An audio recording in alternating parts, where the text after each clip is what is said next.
అలాగనే కదా సార్. ఇప్పుడు కేంద్రం ఇప్పుడు ఈ 4,000 సంగతి పక్కన పెడితే 6,000 3 విడతలకి ఇస్తుంది కదా సార్. కేంద్రం 2,000 చొప్పున ఇస్తుంది.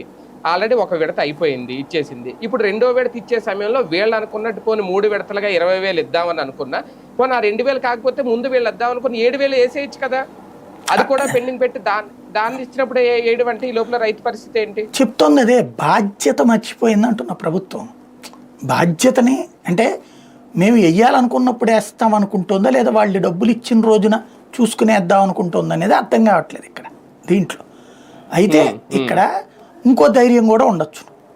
అంటే వీళ్ళకు ఒక మరి టీం, కార్పొరేట్ టీం ఏదైనా ఉందేమో తెలివితేటలతో కూడినట్టు. ఇప్పుడు ఇదివరకు ఐప్యాక్ వాళ్ళని ఎట్లా మిస్లీడ్ చేసిందో వీళ్ళని కూడా అట్లా మిస్లీడ్ చేసే టీం ఏదన్నా ఉండాలి.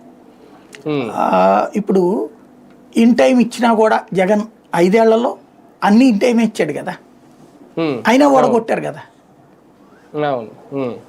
అంతే ఉంటుందండి, ఎవడు పట్టించుకోవద్దు, చివరిలో మనం చేస్తే సరిపోతుందని ఏమైనా చెప్తున్నారేమో.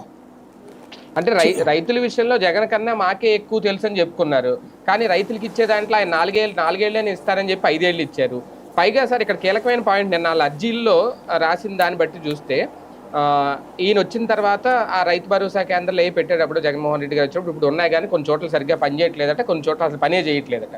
దాంతో ఎరువులు రేట్లు పెరిగిపోయినాయి, నకిలీ విత్తనాలను కట్టడి చేసేవారు దాని ద్వారా. ఇప్పుడు నకిలీ